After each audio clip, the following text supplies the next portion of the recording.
Le 11 septembre 2001, c'est une date que tout le monde connaît. Mais au-delà des images chocs qui nous ont tous marqués, que s'est-il vraiment passé ce jour-là? C'est ce qu'on va voir ensemble aujourd'hui. On va plonger dans la chronologie de cette journée qui a tout changé, mesurer l'ampleur du bilan humain et surtout explorer les conséquences profondes qui, encore aujourd'hui, continuent de façonner notre monde. On va commencer par ce chiffre, 2977. Ce n'est pas juste une statistique froide. Derrière ce nombre, il y a 2977 vies. Des pères, des mères, des fils, des filles, des amis, des collègues. Ce chiffre représente l'échelle humaine absolument immense de cette tragédie. C'est vraiment le point de départ indispensable pour saisir la gravité des événements qui vont suivre. Et le plus fou, c'est que tout ça s'est déroulé en seulement 102 minutes, moins de 2 heures. C'est le temps qui s'est écoulé entre le moment où le premier avion a percuté la tour nord du World Trade Center et l'effondrement total des deux tours. En 102 minutes, le monde a littéralement basculé, sous les yeux des caméras du monde entier, gravant ces images dans notre mémoire collective pour toujours. Alors, revenons un peu en arrière. Essayons de nous imaginer cette journée, le mardi 11 septembre 2001. À New York, c'est une fin d'été magnifique, avec un ciel d'un bleu parfait sans un nuage. Une matinée tout à fait normale en somme. Des milliers de gens vont au travail comme tous les jours. Absolument personne ne peut s'imaginer que cette routine allait être pulvérisée de la manière la plus brutale qui soit. Alors qu'est-ce qui s'est passé exactement ce jour-là? Il s'agit de 4 attentats suicides, planifiés et coordonnés à la minute près. Ils ont été commis par 19 terroristes du réseau djihadiste Al-Qaïda. Leur plan était d'une simplicité diabolique, détourner des avions de ligne et les utiliser comme de véritables missiles. Les cibles n'étaient pas choisies au hasard, bien sûr. C'était des symboles de la puissance américaine, économique, avec le World Trade Center, et militaire, avec le Pentagone. Une 4e cible, probablement politique, a été évitée grâce à l'intervention incroyable et héroïque des passagers. Pour vraiment comprendre comment tout a pu arriver si vite avec une telle ampleur, il faut suivre la chronologie des événements minute par minute. On va donc décortiquer ensemble le déroulé de ces attaques. C'est en voyant cette précision terrifiante qu'on mesure à quel point le chaos s'est installé rapidement et de manière implacable. Donc au centre de ce plan, il y avait 4 avions de ligne. D'abord, le vol 11 d'American Airlines et le vol 175 de United Airlines, qui partaient tous les deux de Boston. Ensuite, le vol 77 d'American Airlines, qui avait décollé de Washington. Et enfin, le vol 93 de United Airlines, parti lui de Newark. Le point commun, c'était tous des vols transcontinentaux, donc ils étaient bourrés de kérosène, ce qui en a fait de véritables bombes volantes. Et voilà comment ces 102 minutes de chaos se sont déroulées. À 8h46, c'est le premier impact. Le vol 11 percute la tour nord. Sur le moment, beaucoup de gens pensent à un terrible accident d'avion. Mais à peine 17 minutes plus tard, à 9h03, le deuxième avion s'encastre dans la tour sud. Et là, c'est en direct à la télévision. Plus aucun doute n'est possible, l'Amérique est attaquée. Puis, à 9h37, le front de l'attaque s'élargit. Le Pentagone, à Washington, est frappé à son tour. Pendant ce temps-là, à bord du vol 93, les passagers se révoltent. Une lutte héroïque qui se termine par le crash de l'avion en Pennsylvanie, loin de sa cible. Et enfin, l'inimaginable se produit. À 9h59, la tour sud s'effondre. Puis, à 10h28, c'est au tour de la tour nord. En 102 minutes, le monde a changé. Bon, on vient de voir la chronologie, le déroulé factuel. Mais maintenant, il est temps de se pencher sur ce qu'il y a de plus tragique, le bilan humain. Parce que derrière les images de destruction, derrière les analyses géopolitiques, il y a avant tout des milliers d'histoires personnelles, des vies brisées en un instant.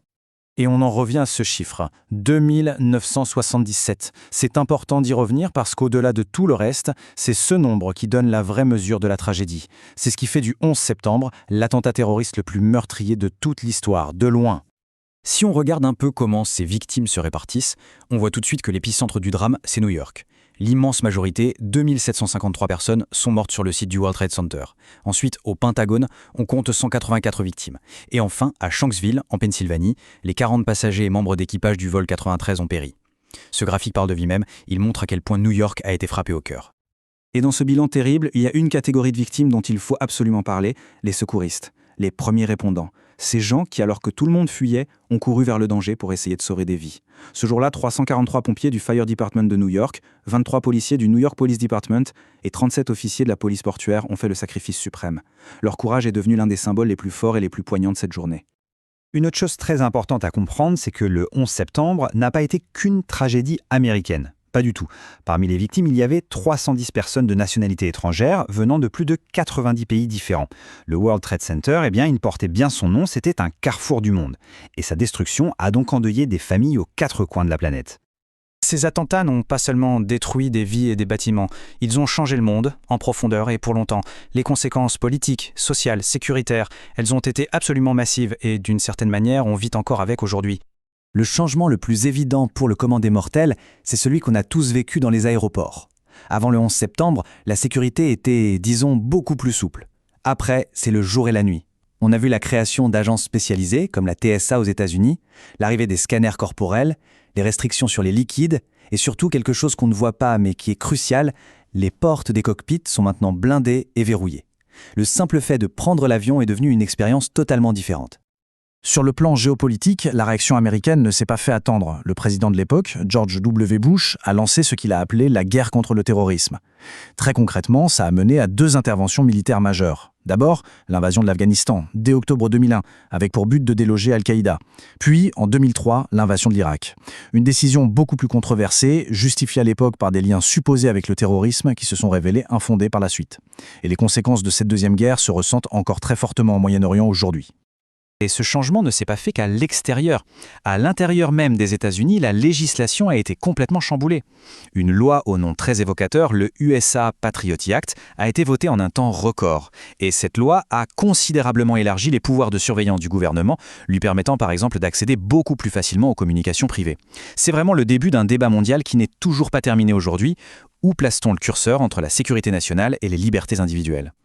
Après avoir exploré la chronologie et les conséquences, terminons en revenant là où tout s'est passé, sur le site même de la plus grande destruction, le sud de Manhattan. Comment est-ce qu'un lieu de dévastation totale a pu se transformer en un symbole de mémoire et même de renouveau ?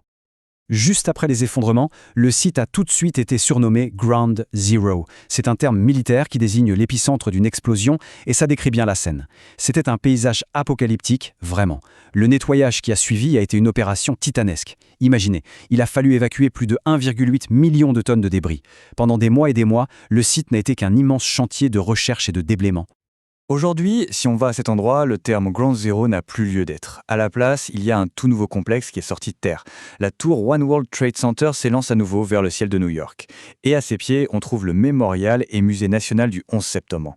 C'est un lieu de recueillement incroyablement puissant, avec 2 immenses bassins situés à l'emplacement exact des anciennes tours. C'est un endroit qui incarne à la fois la perte immense et cette volonté de se reconstruire.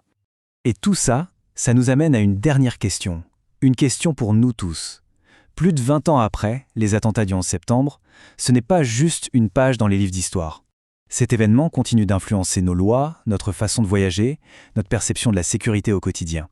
La vraie réflexion, c'est de se demander comment on continue de vivre avec cet héritage. Comment est-ce qu'il va encore façonner le monde de demain ? C'est une question qui reste ouverte et elle est essentielle pour comprendre notre époque.